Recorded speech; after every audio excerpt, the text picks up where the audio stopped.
Halo Sobat Sains Farmasi, pada video kali ini kita akan membahas topik tentang sifat kerja obat. Jadi di video kita kali ini kita akan membahas tentang sifat dasar kerja obat ya Sobat Sains. Jadi materi pada video kita kali ini terkait dengan bagaimana cara kerja dasar daripada cara kerja obat tadi. Di video yang sebelumnya kita juga sudah membahas tentang mekanisme ya Sobat Sains, mekanisme kerja obat, dan itu kita membahas juga terkait dengan beberapa fase, diantaranya fase biofarmasetik, fase farmakokinetik, dan juga fase farmakodinamik.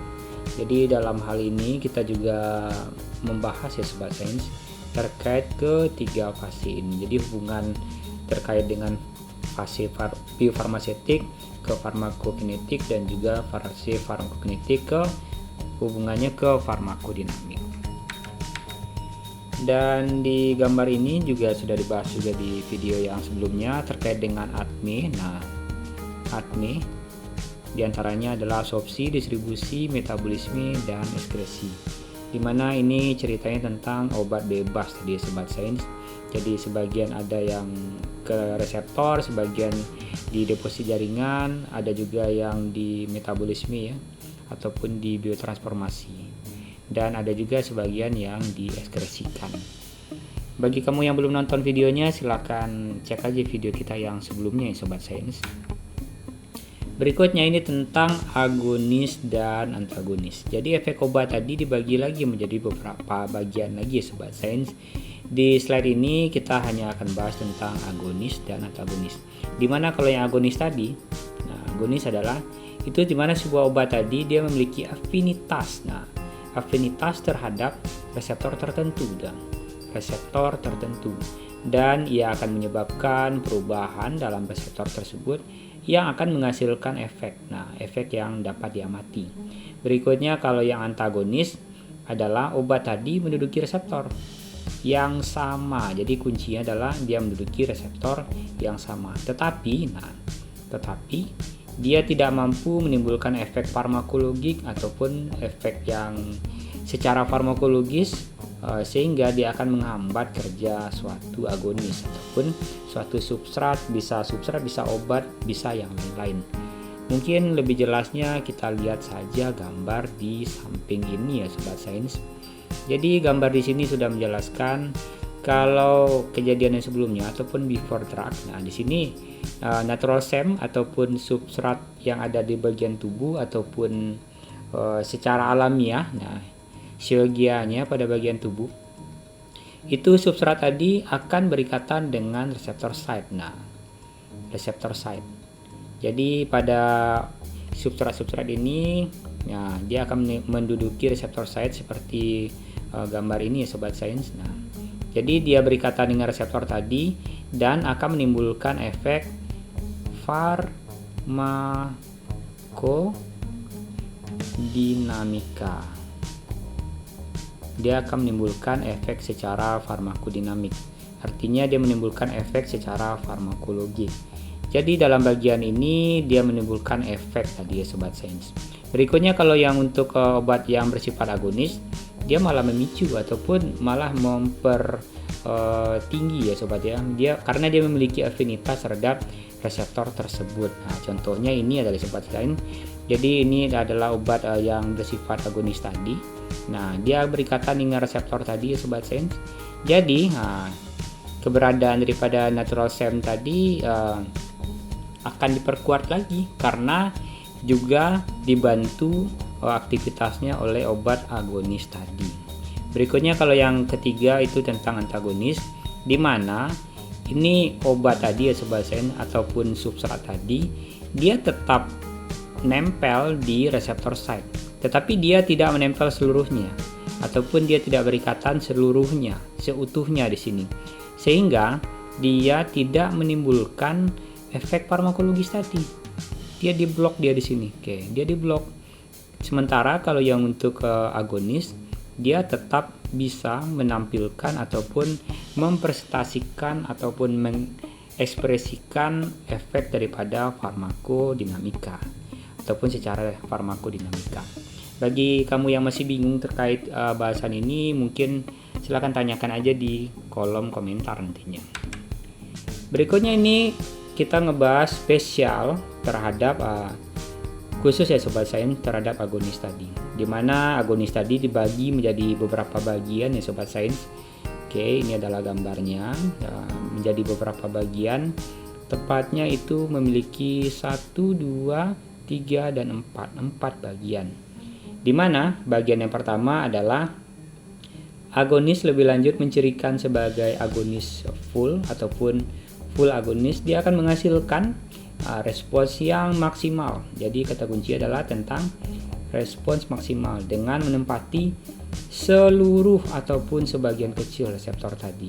Dengan kata lain di sini dia kalau yang full agonis tadi kemungkinan ya kebanyakan dia akan menempati reseptor tadi, ataupun yang kedua dia bersifat agonis parsial.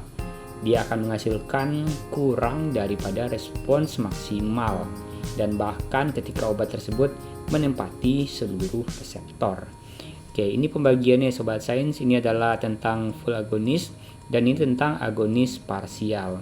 Berikutnya kita juga ngebahas tentang afinitas ya Sobat Sains, di mana afinitas tadi menjelaskan tentang kecenderungan. Nah, kecenderungan untuk menggabungkan obat dengan jenis tertentu daripada reseptor tadi. Sedangkan aktivitas efficacy ataupun intrinsik ya, aktivitas secara intrinsik suatu obat, dia akan mengacu pada efek maksimal obat tadi dan itu akan menimbulkan manifestasi terhadap farmakodinamik tadi ya Sobat Sains, farmakodinamika. Nah, berikutnya ini tentang agonis parsial lagi, di mana agonis parsial itu memiliki aktivitas kurang daripada agonis penuh. Nah, bisa dilihat di sini Sobat Sains, ini adalah tentang agonis full agonis dan ini tentang parsial agonis. Dan potensi merupakan suatu istilah yang sering disalahpahami ataupun terjadi kesalahpahaman ketika membandingkan dua ataupun lebih obat yang menimbulkan efek dari yang diamati. Nah, bisa kita lihat gambar lagi Sobat Sains. Ini gambar respons ya, respons berbanding obat tadi. Ini sudah kita bahas full agonis, ini parsial agonis. Kalau ini netral ya, netral. Dan kalau yang malah kejadian yang sebaliknya itu disebut dengan inverse agonis. Nah, agonis terbalik jadinya. Dimana kalau yang pada bagian sini, nah pada bagian sini Sobat Sains, ini adalah aktivasi terhadap endogen daripada ligan tadi, endogenous. Nah, dimana kalau bagian yang panah yang kedua tadi dan pada bagian netral dan inverse agonis, ini merupakan penunjukan aktivitas secara konstruktif daripada reseptor. Nah, dimana reseptor tadi kaitannya absence terhadap ligan tadi. Dimana kalau yang kaitannya persentase ya Sobat Sains, persentase daripada respons maksimum perbandingan antara parsial agonis dan full agonis bisa dilihat di gambar di bawah ya Sobat Sains. Dimana kalau yang parsial agonis itu dia tidak mencapai yang namanya respons maksimum jaringan. Dimana kalau yang full agonis dia tentu saja mencapai daripada respons maksimum jaringan. Dan ini adalah efikasi dan tinggi rendahnya tadi ya Sobat Sains. Nah, tinggi rendahnya tadi itu menunjukkan efikasi dan lebarnya tadi menunjukkan afinitas. Nah, dalam hal ini dimana di sini afinitas dan efikasi dipresentasikan dalam penunjukan respons daripada maksimum kategori obat tadi. Oke, bagi kamu yang masih bingung terhadap bahasan ini Sobat Sains, silahkan tanyakan di kolom komentar ya Sobat Sains.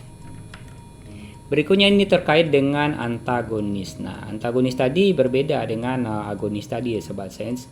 Dimana kalau yang antagonisnya, nah antagonis bisa kita lihat gambar yang ini, gambar yang ini ya Sobat Sains. Nah, dimana ini bersifat antagonis, ini obatnya tadi ya Sobat Sains. Ini adalah reseptornya. Dimana ketika dia berikatan dia akan membentuk simulasi seperti ini, dimana ini adalah interaksi agonis dan reseptor agonis dan reseptor interaksi. Oke, sorry ya sobat sains, tadi saya bilang tadi antagonis tadi ya. Maksudnya adalah agonis. Jadi ini rasiogianya, dimana ketika ini sudah bergabung antara substrat yang bersifat agonis dan reseptor tadi, dia akan membentuk ataupun menciptakan suatu drug action ataupun efek. Dimana kalau yang antagonis dia tetap nyatu di sini, tetap nyantol dia yang tetap berikatan ataupun tetap termasuk ya di sini ya sobat sains, dia tetap masuk, tetapi dia nggak masuk sepenuhnya. Dimana di sini bisa dilihat tidak adanya aksi obat ataupun tidak berefek. Dimana kalau kita kaji antagonisme secara fisiologik, yaitu sebuah antagonisme pada sistem fisiologi yang sama, tetapi pada sistem reseptor yang berlainan. Dia nyantol, dia masuk, tetapi dia tidak menimbulkan efek. Berikutnya tentang antagonisme pada reseptor, yaitu sebuah antagonisme melalui sistem reseptor yang sama, di mana itu tentang antagonisme antara agonis dan antagonisme, misalnya pada efek histamin, yaitu akan dilepaskan, maka dilepaskan dalam sebuah sistem alergi dan dapat dicegah dengan pemberian antihistamin yang menduduki reseptor yang sama. Artinya ini bisa ditanggulangi, contohnya obat yang bersifat antihistamin tadi ya sobat sains. Dan berikutnya ini tentang antagonisme pada reseptor yang bersifat kompetitif dan non kompetitif, di mana antagonisme kompetitif tadi merupakan antagonisme yang mengikat reseptor dengan tempat ikatan agonis. Ini sifatnya reversible. Dan berikutnya ini tentang antagonisme non kompetitif. Dia non kompetitif tadi ya sobat sains, maka hambatan daripada efek agonis oleh antagonis non kompetitif tadi tidak dapat diatasi dengan meningkatkan kadar agonis. Jadi kalau ini bisa kita tingkatkan kadar tadi sobat sains, bisa diakalin lah gitu ya. Tapi kalau non kompetitif dia tidak berpengaruh kepada mereka suatu keadaan peningkatan kadar ataupun dosis tadi ya. Akibatnya efek maksimal yang tercapai juga akan berkurang. Berikutnya ini terkait dengan antagonisme non kompetitif. Ini akan terjadi jika yang pertama, antagonis tadi akan mengikat reseptor secara irreversibel di reseptor site ataupun lokasi reseptor tadi. Oke, ini reseptornya, dan di tempat lain sehingga akan menghalangi ikatan daripada agonis dan reseptornya. Dan antagonis tadi akan mengikat ya, bukan pada molekulnya sendiri tetapi pada komponen lain dalam sistem reseptor tadi, yakninya pada molekul lain yang meneruskan fungsi reseptor di dalam sel target. Dimana kalau kita lihat lagi gambar tadi sobat sains, ini akan sama saja, dimana kalau agonis tadi berikatan dengan reseptor, dia terikat secara utuh tadi menimbulkan efek ataupun drug action, dan antagonisme tadi dia tetap berikatan juga tetapi tidak melekat ataupun tidak duduk seutuhnya sehingga tidak ditimbulkannya drug action di sini. Oke sobat sains, mungkin itu aja bahasan kita kali ini terkait dengan dasar-dasar daripada kerja obat. Bagi kamu yang masih bingung terkait bahasan ini, silakan tanyakan aja ya sobat sains di kolom komentar. Kami tunggu pertanyaannya dan sampai jumpa di video selanjutnya.